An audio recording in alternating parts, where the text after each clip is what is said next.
Hello, class. So, this is going to be an audio reading of this text that you're going to want to use information from for the Greek city state comparison. So, this chapter is about life in two city states, Athens and Sparta. So, it's going to be used primarily to complete those two sections. And it's going to look at what were the major differences between Athens and Sparta. So, introduction. In this chapter, you will learn about two of the most important Greek city-states, Athens and Sparta. They had different forms of government. Their citizens also had very different ways of life. Athens was a walled city near the sea. Close by, ships came and went from a busy port supporting trade. Inside the city walls of Athens, talented master potters and sculptors labored in workshops. Wealthy Athenians and their slaves strolled through the marketplace. Citizenship was enjoyed by free men. Often the city's citizens gathered to loudly debate the issues of the day. Sparta was located in a fertile farming area on an inland plain. No walls surrounded the city. Its buildings were simple compared with those of Athens. The same was true about the clothes worn by the people. Spartan soldiers wore stern expressions behind their bronze helmets as they marched in columns through the streets. Even a casual visitor would have noticed that Athens and Sparta were very different. Let's take a closer look at the way people lived in these two city-states. We will examine each city's government, economy, education, and treatment of women and slaves to discover how they differed. Comparing two city-states. Both Athens and Sparta were Greek cities, only about 150 miles apart. Yet they were as different as they could be. Why? Part of the answer is geography. Athens is in central Greece, only 4 miles from the Aegean Sea. Its location encouraged Athenians to look outward towards the world beyond the city. Athenians liked to travel. They were eager to spread their own ideas and to learn from others. They encouraged artists from other parts of Greece to come and share their knowledge of art and architecture. Athens developed strong relationships with other city-states, and it grew large and powerful through trade. A great fleet made it the leading naval power in Greece. In contrast, Sparta was more isolated. It was located on a narrow plain on a peninsula in southern Greece known as the Peloponnese. Sparta was surrounded on three sides by mountains, and its harbor was about 25 miles away. Spartans were suspicious of outsiders and their ideas. They could already grow much of what they needed in the fertile soil around Sparta. What they could not grow, Sparta's powerful armies would often take by force from their neighbors. While Athenians boasted of their art and culture, Spartans valued simplicity and strength. They taught their sons and daughters to fight, and they were proud to produce soldiers rather than artists and thinkers. For most of their histories, these two city-states were bitter rivals. As you will see, the major differences between Athens and Sparta were reflected in almost every part of life. Athenian government. Athens became a democracy around 500 BCE, but unlike modern democracies, Athens allowed only free men to be citizens. All Athenian-born men over the age of 18 were considered Athenian citizens. Women and slaves were not permitted citizenship. Every citizen could take part in the city's government. A group called the Council of 500 met every day. Each year, the names of all citizens 30 years of age or older were collected. Then, 500 citizens were selected to be on the council. The council ran the daily business of government and suggested new laws. Proposed laws had to be approved by a much larger group, the Assembly of Athens. The assembly met on a hill every 10 days. According to law, at least 6,000 citizens had to be present for a meeting to take place. If fewer people attended a meeting, slaves armed with ropes dipped in red paint would be sent out to round up more citizens. Athenian men were said to be embarrassed to appear in red stained clothes at these meetings. The assembly debated issues and voted on laws proposed by the council. Every citizen had the right to speak at assembly meetings. Some speakers were more skilled than others. Some spoke longer than others. A water clock was sometimes used to time a speaker. It worked by placing a cup filled with water above another cup. The top cup had a small hole drilled into the bottom. A speaker was permitted to talk only during the time it took for all the water in the top cup to drain into the bottom cup. Most Athenian men enjoyed taking part in the city's democratic government. They liked to gather and debate the issues. They were proud of their freedom as Athenian citizens. Athenian economy. An important part of life in any community is its economy. An economy is the way in which a community or region organizes the manufacture and exchange of money, food, products, and services to meet people's needs.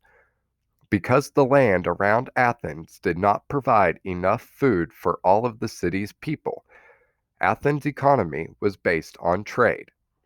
Athens was near the sea, and it had a good harbor. This enabled Athenians to trade with other city-states and with several foreign lands to obtain the goods and natural resources they needed. Athenians acquired wood from Italy and grain from Egypt. In exchange, Athenians traded honey, olive oil, silver, and beautifully painted pottery. Athenians bought and sold goods at a huge marketplace called the Agora. There, merchants sold their goods from small stands. Athenians bought lettuce, onions, olive oil, and other foods. Shoppers could also buy household items such as pottery, furniture, and clay oil lamps. Most people in Athens made their clothes at home, but leather sandals and jewelry were popular items at the market. The Agora was also the place where the Athenians bought and sold slaves.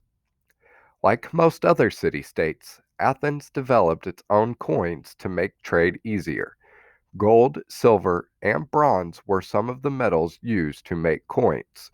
Athenians decorated the flat sides of their coins. One such coin had an image of the goddess Athena. The other side of the coin pictured Athena's favorite bird, the owl. Education in Athens. Athenian democracy depended on having well-prepared citizens. People in Athens believed that producing good citizens was the main purpose of education. Since only boys could grow up to be citizens, boys and girls were educated quite differently. Athenians believed that a good citizen should have both an intelligent mind and a healthy body. Therefore, book learning and physical training were important. Boys were taught at home by their mothers or male slaves until the age of 6 or 7. Then, boys went to school until about the age of 14. Teachers taught reading, writing, arithmetic, and literature. Because books were rare and very expensive, students had to read subjects out loud and memorize everything. Writing tablets helped boys learn. To build boys' strength, coaches taught sports such as wrestling and gymnastics. Boys also studied music. They learned to sing and to play the lyre, a stringed instrument like a harp. At 18, Athenian men began their military training. After their army service, wealthy young men might study with private teachers. These teachers were these teachers charged high fees for lessons in debating and public speaking that would help young men become future political leaders. Unlike boys, most girls did not learn to read or write. Instead, girls grew up helping their mothers with household tasks. They were taught to cook, clean, spin thread, and weave cloth. Some also learned ancient secret songs and dance performance for religious festivals. Girls usually married around the age of 15. Those from wealthy families married men chosen by their fathers. Girls from poor families often had more choice. Women and slaves in Athens. Only men were considered citizens in ancient civilized in Athens. Citizenship was not possible for women and slaves, so they had far fewer rights than free men did. Women. Athenian women could not inherit or own much property. They could not vote or attend the assembly. Most could not even choose their own husbands. A few women had jobs. Some women sold goods in the market. A few very important women were priestesses, but most Athenian women had their greatest influence in the home. They spent their days managing the household and raising their children. An Athenian wife had separate rooms at home. Her responsibilities included spinning, weaving, and supervising the slaves. She never went out alone. She taught her sons until they were about 6 or 7 and ready for school. She educated her daughters until they were 15 and ready to be married. Slaves. There were many slaves in ancient Athens. Most Athenians who weren't poor owned at least one slave. Some people were born into slavery. Others were forced into slavery as captives of war. Slaves performed a wide variety of jobs in Athens, including tasks that required a great deal of skill. Some ran households and taught Athenian children. A number of slaves were trained as artisans. Others worked on farms or in factories. Some slaves worked for the city as clerks. Some slaves worked in the silver mines. They might work 10 hours a day in cramped tunnels 300 feet below the surface. They had little air to breathe and were often harshly punished if they stopped to rest. Spartan Government.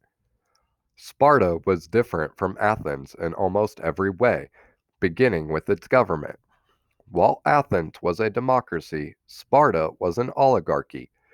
In an oligarchy, the ruling power is in the hands of a few people. Sparta's government, as well as Spartan society, was dedicated to military strength. Founded in the 800s BCE, Sparta was the leading military power in the Mediterranean area until about 370 BCE. Like Athens, Sparta had an assembly, but the important decisions were actually made by a much smaller group called the Council of Elders. The Council of Elders consisted of 2 kings and 28 other men. The 2 kings inherited their position and shared equal powers. The other 28 members of the council were selected by members of the assembly. To be elected to the Council of Elders, men had to be at least 60 years old and from a noble family. Some scholars believe that members of the assembly voted for candidates by shouting. Those men who received the loudest support were elected. Once elected, they served for life. The Council of Elders held the real power in Sparta. It prepared laws for the assembly to vote on, and it had the power to stop any laws passed by the assembly that council members didn't like. The assembly in Sparta was made up of male citizens. Because the assembly was large, it met in a spacious outdoor area away from the center of the city. The assembly had little power. Unlike the assembly in Athens, it did not debate issues. Members of the assembly could only vote yes or no on laws suggested by the Council of Elders. Spartan Economy. While Athens' economy depended on trade, Sparta's economy relied on farming and on conquest of other people. Although Sparta had fertile soil, there was not enough land to provide food for everyone. When necessary, Spartans took the lands they needed from their neighbors who were then forced to work for Sparta. Because Spartan men were expected to serve in the army until the age of 60, Sparta had to rely on slaves and non-citizens to produce the goods it lacked. Conquered villagers became slaves called helots. The helots were allowed to live in their own villages, but they had to give much of the food they grew to Sparta. The Spartans also made use of a second group of people, non-citizens who were free. Non-citizens might serve in the army when needed, but they could not take part in Sparta's government. They were responsible for making such necessary items as shoes, red cloaks for the soldiers, iron tools like knives and spears, and pottery. They also conducted some trade with other city-states for goods that Sparta could not provide for itself. In general, though Sparta discouraged trade, the Spartans feared that contact with other city-states would lead to new ideas that might weaken the government. Trading with Sparta was already difficult because of its systems of money. Rather than use coins, Spartan used heavy iron bars as money. According to legend, an ancient Spartan leader decided to use this form of money to discourage stealing. An iron bar had little value. A thief would have needed to steal a wagon load of bars to make the theft worthwhile. As you might guess, other city-states were not anxious to receive iron as payments for goods. Education in Sparta. In Sparta, the purpose of education was to produce capable men and women who could fight to protect the city-state. Spartans were likely to abandon sickly infants who might not grow up to be strong soldiers. Spartans highly valued discipline and strength. From the age of 7, all Spartan children trained for battle. Even girls were given some military training. They learned wrestling, boxing, foot racing, and gymnastics. Spartan boys lived and trained in buildings called barracks. Boys learned to read and write, but those skills were not considered as essential as military skills. The most important Spartan goal was to be a brave soldier. Spartan boys were taught to suffer any amount of physical pain without complaining. They marched without shoes. They were not well fed. In fact, they were encouraged to steal food as long as they did not get caught. One Spartan legend tells of a boy who was so hungry he stole a fox to eat. But seeing his teacher coming, the boy quickly hid the fox under his cloak. The boy chose to let the fox bite him in the stomach rather than be caught stealing by his teacher. At about the age of 20, Spartan men were given a difficult test of fitness, military ability, and leadership skills. If they passed, they became Spartan soldiers and full citizens.